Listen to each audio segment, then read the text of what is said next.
같이 기도하십시다.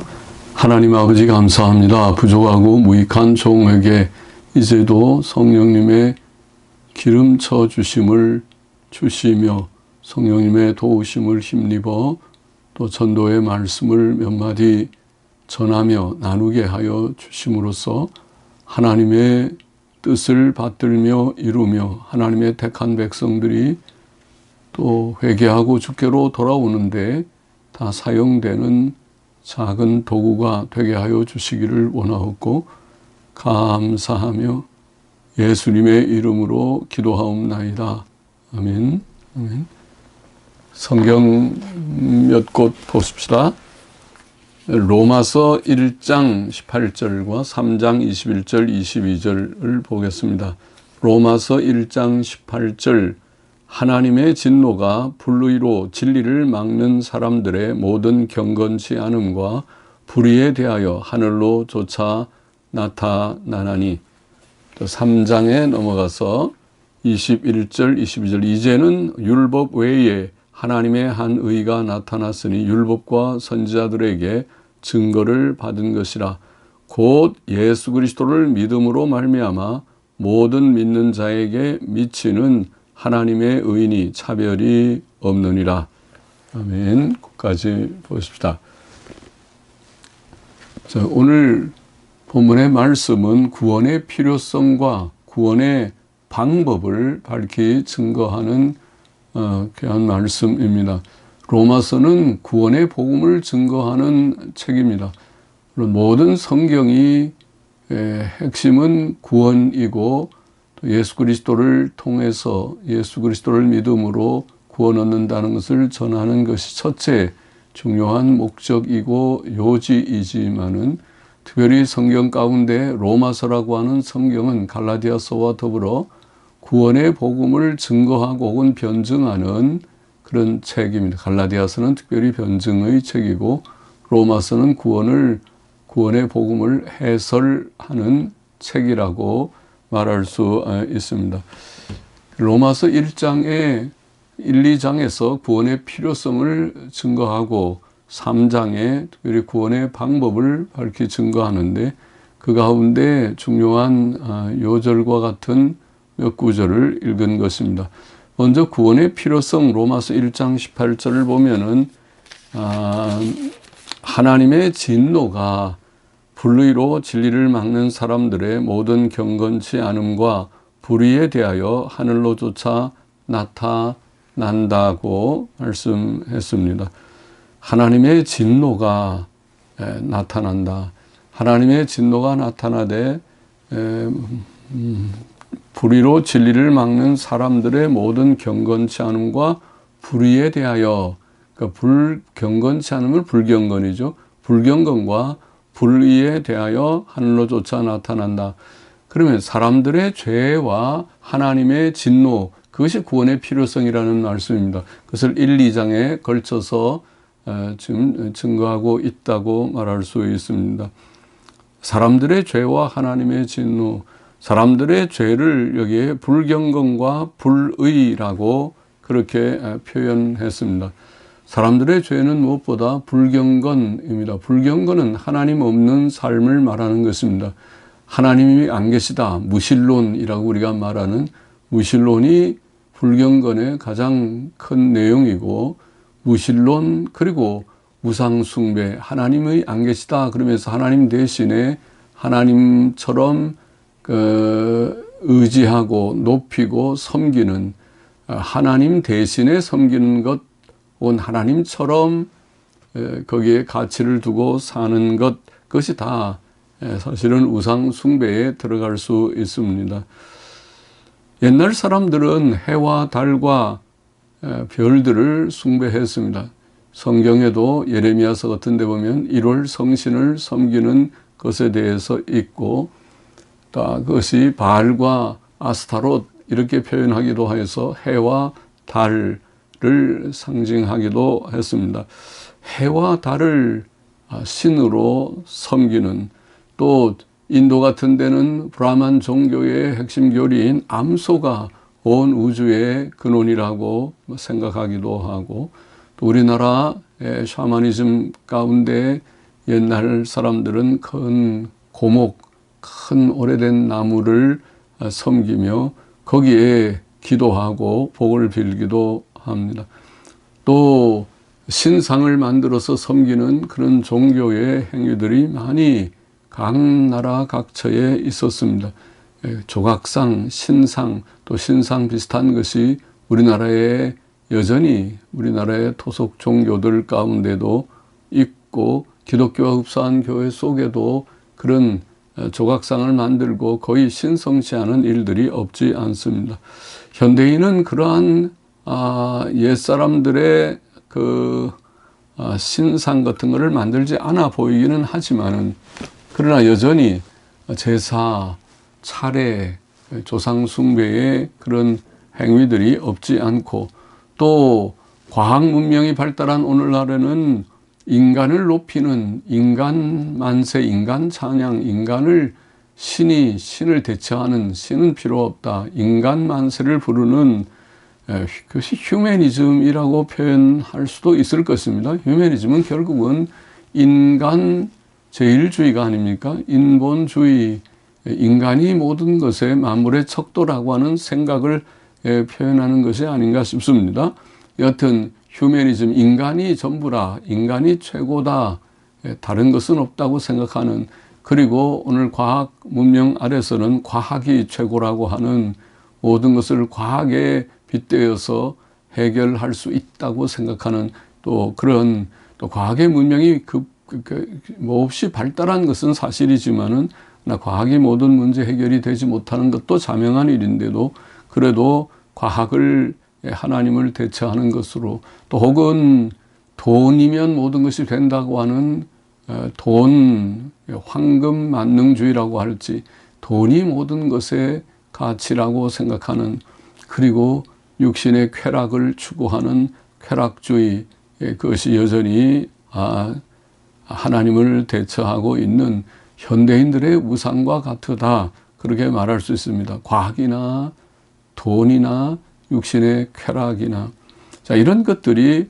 우상 숭배 하나님을 대처하는 하나님이 없다고 생각하는 무신론과 더불어 우상 숭배의 죄들이 그것이 인류의 역사 속에서 나타난 죄, 또 현실 가운데서 보이는 죄의 가장 중요한 죄요.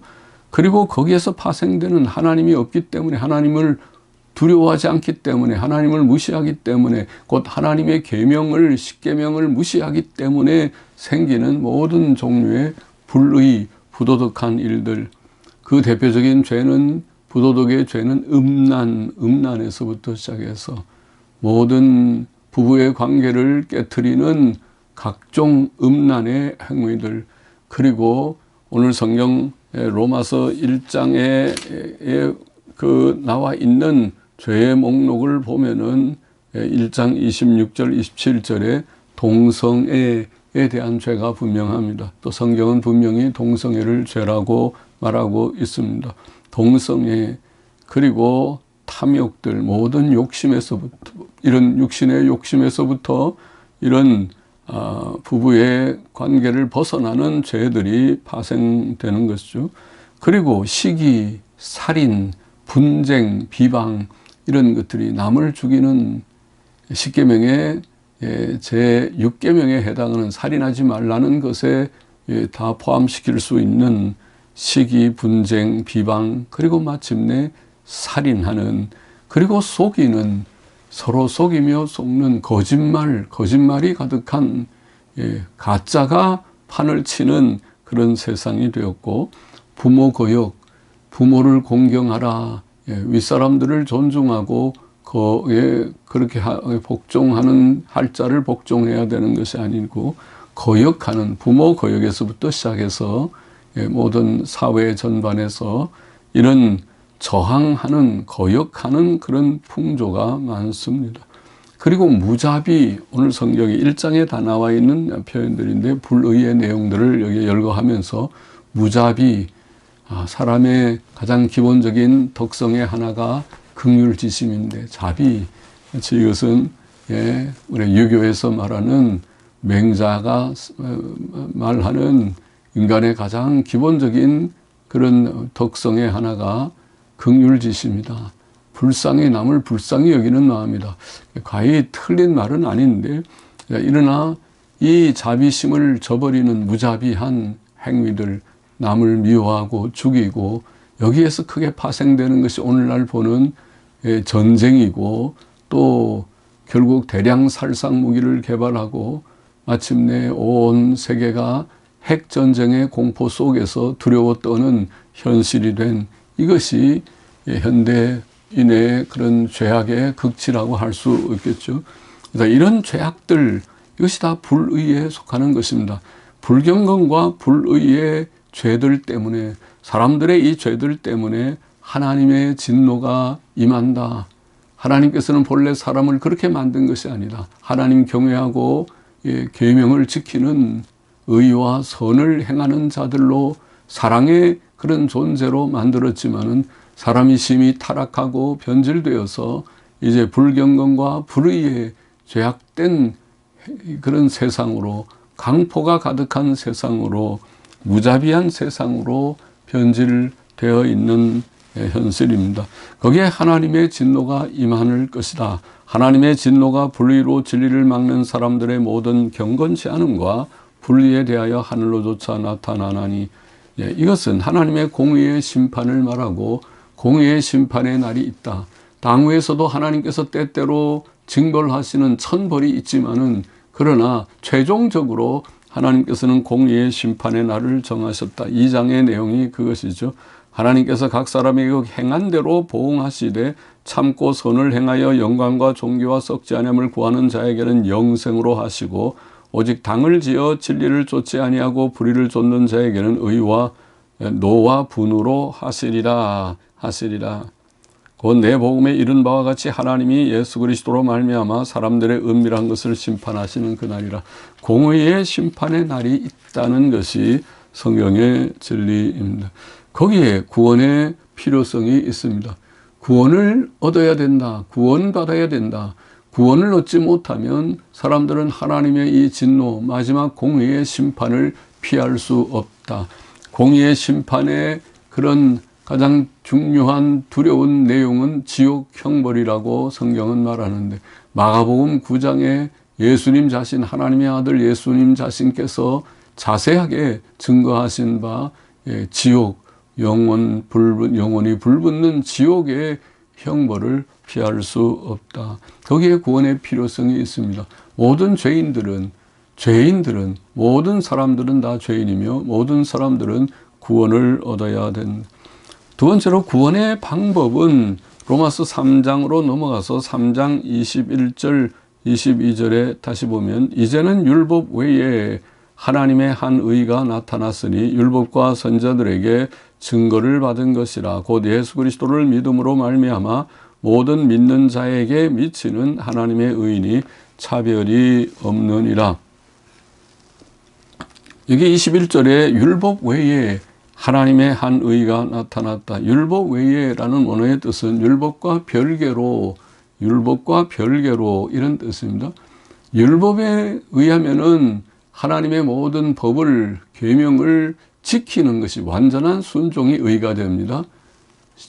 계명을 지키는 것이 의고 완전하게 지켜야 의가 됩니다. 계명 중에 하나라도, 또 계명을 다 지키다가도 잠깐이라도 한 번이라도 그 계명을 어기면 그것이 불의요 죄가 됩니다. 그러나 우리가 하나님 앞에 의롭다함을 얻으려면 율법을 다 지켜야 된다. 그러나 그렇게 율법으로는 의인 되기가 불가능하기 때문에, 모두들이 죄인이며 죄 가운데 깊이 떨어져 있기 때문에, 그래서 율법과 별개로, 율법 외에 하나님의 한 의가 나타났다. 그럼 율법과 별개로 주시는 하나님의 의가 무엇인가? 그것이 바로 기독교 복음의 핵심이고 예수 그리스도의 사역의 핵심입니다. 그것을 우리는 속죄 사역 혹은 구속 사역, 리뎀션, 구속 사역이라고 표현합니다. 마태복음 26장 28절에 보면 주님께서는 죄사함을 얻게 하려고 많은 사람을 위하여 흘리는 나의 피, 곧 새 언약의 피라, 이런 표현을 하셨습니다. 주께서 십자가에 죽으시는 그 죽음은 많은 사람의 죄사함을 위하여 흘리는 새 언약의 피, 곧 속죄의 피입니다. 그것이 구속사역, 속죄사역의 피 흘림, 그것을 주님께서는 말씀하셨습니다. 요한복음 3장 16절 유명한 성경의 구절이죠. 하나님이 세상을 이처럼 사랑하사 독생자를 주셨으니 이는 저를 믿는 자마다 멸망치 않고 영생을 얻게 하려 하십니다.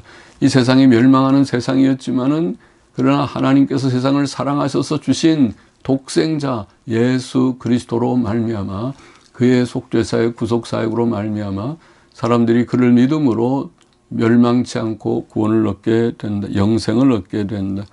요한복음 19장 30절에 보면 주께서는 십자가에서 운명하시면서 다 이루었다고 외치셨습니다. 무엇을 다 이루었다는 것입니까? 아버지께서 그에게 부여하신 임무, 곧 속죄 사역, 속죄의 그런 일을 다 이루었다는 뜻입니다. 로마서 10장 4절에 보면 그리스도께서는 모든 믿는 자에게 의를 이루기 위하여 오늘 말씀대로 율법 외에 하나님의 의, 한 의라고 하는 그리스도께서 모든 믿는 자에게 의를 이루기 위하여 율법의 마침이 되시니라. 율법으로는 율법을 행해야 우리가 직접 행해야 의롭다함을 얻지만 그렇게 의롭다함을 얻을 자가 아무도 없었기 때문에 그리스도께서 우리를 위하여 속죄 제물이 되심으로 속죄 사역을 이루심으로 다 이루심으로 모든 믿는 자에게 의를 이루셨다. 그렇게 표현했습니다. 고린도전서 1장 30절에 보면 그러므로 예수께서는 하나님께로서 나와서 우리에게 지혜와 의로움과 거룩함과 구속함이 되셨으니 예수 그리스도는 우리의 의, 우리의 거룩, 우리의 구속, 아까 속죄라는 구속, 값을 주고 사신다는 의미의 구속함이 되셨다. 오늘 로마서 3장 21절의 말씀을 다시 잠깐 보면은 율법 외에 하나님의 한 의가 나타났으니 이것이 바로 예수 그리스도의 구속사역을 말하고 율법과 선지자들에게 증거를 받은 것이라. 율법과 선지자들에게 라는 말은 구약 성경을 표현하는 말입니다. 구약 성경은 율법 모세오경과 선지자들의 글들입니다. 그래서 모세오경 율법과 선지자들에게 증거를 받은 것이라. 구약 성경의 증거가 된 것이다. 구약 성경에는 두 가지로 예언과 예표로 증거했습니다. 구약 성경에 예언된 것이 바로 메시아 예언이라고 우리가 말하죠. 예를 들면 이사야 53장 6절을 보면 여호와께서 우리 무리의 죄악을 그에게 담당시키셨도다.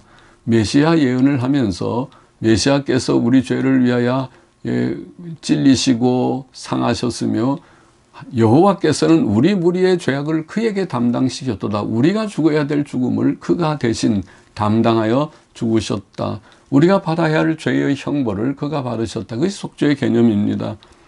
또 다니엘 9장 24절에 보면 놀라운 예언이 있죠.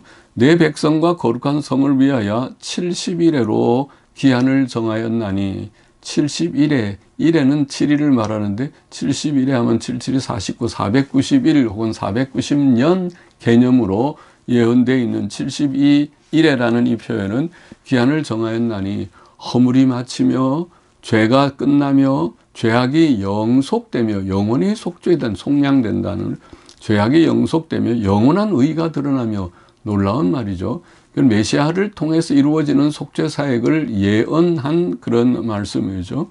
그래서 허물이 마치고 죄가 끝나고 죄악이 영속되고 영원히 속죄되고 영원한 의가 드러나며 이상과 예언이 응하여 또 지극히 거룩한 자가 기름 부음을 받으리라. 이게 지극히 거룩한 자는 메시아를 가리켰다고 보입니다.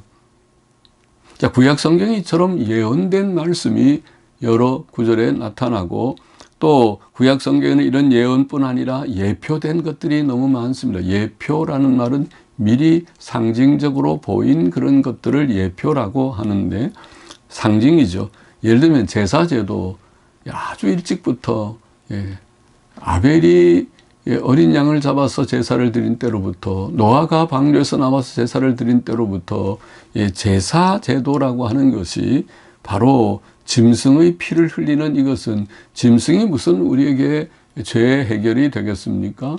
그것은 예수 그리스도를 상징하는 그 어린 양, 제물이 되는 그 어린 양, 피 흘리는 어린 양은 장차 십자가에 죽으실 메시아를 상징하는, 예표하는 것이었습니다. 또 구약의 10대 절기 가운데 속죄일이라고 하는 건 의미심장한 절기였습니다. 그때 대제사장이 1년에 한 번 지성소에 들어가, 지성소에 그날 2번 혹은 3번 지성소에 들어가서 속죄의 피를 뿌리는, 속죄의 피를 거기에 지성소에, 속죄소에 뿌리는 그 행위, 속죄일의 행위, 또 6월절 어린 양 같은 그런 상징, 그것은 바로 메시아의 놀라운 속죄 사역의 예표였습니다. 또 구약의 성막제도 전반이, 성막제도, 성전 후에는 성전제도 그 전반이 바로 메시아의 속죄 사역을 잘 예언합니다. 대제사장, 제사장이 꼭 필요하고 또 제물의 피가 필요하다는 것을 보이는 그런 제도입니다. 율법과 선지자들에게 증거를 받은 것이라 곧 예수 그리스도를 믿음으로 말미암아 모든 믿는 자에게 미치는 하나님의 의인이 차별이 없느니라. 믿는 모든 자에게, 그리고 모든 자 위에, 원문의 뜻은 믿는 모든 자에게, 모든 자 위에, 모든 자를 2번 반복해서 강조했습니다. 믿는 모든 자에게, 모든 믿는 자에게 미치는 하나님의 의인이 차별이 없느니라. 여기 하나님의 의가 곧 구원입니다. 우리는 의가 없는 자였지만은 예수 그리스도의 속죄 사역이 우리의 의가 됨으로써 예수 그리스도를 통해서 구원을 얻는다는 뜻입니다. 이것이 모든 믿는 자에게 미치는 하나님의 의인이 차별이 없느니라. 이것은 구약 백성 유대인이나 또 신약의 모든 이방인들이나 또 남녀노소 빈부귀천을 할 것 없이 또 유무식을 관계하지 않고 누구든지 어떤 자들인지, 어떤 도덕적으로 부족하고 어떤 악을 행한 자들이라 할지라도, 살인자, 간음자라 할지라도 하나님께서 부르셔서 예수님 믿게 될 때에 죄 씻음을 받고 의롭다 하심의 구원을 얻게 되는 것이기 때문에 차별이 없다고 말씀한 것입니다. 여기에 믿음의 필요성이 밝히 증거되어 있습니다. 예수 그리스도를 믿음으로 말미암아 모든 믿는 자에게 미치는 하나님의 의인이 믿음으로 되는 것입니다. 믿음이 필요합니다. 믿음 없이는 안 됩니다. 믿음이 중요합니다. 다른 방법은 없습니다. 오직 예수 그리스도를 믿는 길 외에는, 예수 그리스도를 믿는 믿음 외에는 우리의 의인은 아무것도 없고, 우리의 의인은 예수님밖에 없다고, 나의 행위의 의인은 누더기 옷과 같다고 깨닫고 예수 그리스도 앞으로 나와서 항복하듯이 손을 들고 예수 그리스도의 십자가의 의를 의지하는 자만이 구원을 얻게 될 것입니다. 에베소서 2장 8절 9절 유명한 구절이죠. 너희가 그 은혜를 인하여 믿음으로 말미암아, 믿음, 하나님의 은혜로 믿음으로 말미암아 구원을 얻었나니 이것이 너희에게서 난 것이 아니요 하나님의 선물이라. 행위에서 난 것이 아닌 이는 누구든지 자랑치 못하게 함이니라. 우리의 행위로는 구원 얻을 수 없고 행위로 하나님 앞에 설 자는 아무도 없지만은 오직 하나님의 은혜로 부름을 받을 때에, 예수 그리스도를 믿는 믿음을 우리가 얻게 될 때에 예수 그리스도를 믿음으로 말미암아 구원을 얻게 된다는 것을 밝히 증거한 것입니다. 오늘 말씀도 그렇습니다. 구원의 필요성은 모두가 죄인이기 때문에, 하나님의 진노 아래 있기 때문에 필요하고, 구원의 방법은 예수 그리스도의 의, 율법 외에 하나님의 한 의인, 율법과 선지자에게 증거를 받은 하나님의 한 의인 예수 그리스도의 십자가 속죄의 사역으로 말미암아 그를 믿음으로 모든 믿는 자에게 미치는 하나님의 의다. 이것이 요점입니다. 우리가 예수님 믿고 죄 씻음 받고 구원을 얻어야 됩니다. 그것이 하나님의 뜻이고 하나님의 방법입니다. 구원의 필요성, 구원의 방법이 밝히 제시되어 있습니다. 하나님께서 은혜를 주셔서 다 어떤 자들이 있는지, 어떤 죄인, 자기가 죄인이라고 깨닫는 자든 혹 깨닫지 못하는 자도 다 깨닫고 우리가 하나님 앞으로 나와서 우리가 큰 죄인이든 작은 죄인이든 죄를 얼마나 깨닫든지 간에 또 아무리 큰 죄인이라고 깨닫는 자라 하더라도 하나님께로 나아가 죄 씻음을 받고 예수님 믿고 구원을 얻게 되기를 바랍니다. 모두들이 다 구원에 이르게 되기를 바랍니다. 기도하십시다. 하나님 아버지 감사합니다. 부족하고 모자라는 종이 이제도 말씀을 몇 마디 전하여 싸우니 이 말씀을 나눈 자들이 다 하나님의 은혜로 예수님 믿고 구원 얻는 복을 얻게 하여 주옵소서. 예수 그리스도의 이름으로 기도하옵나이다. 아멘.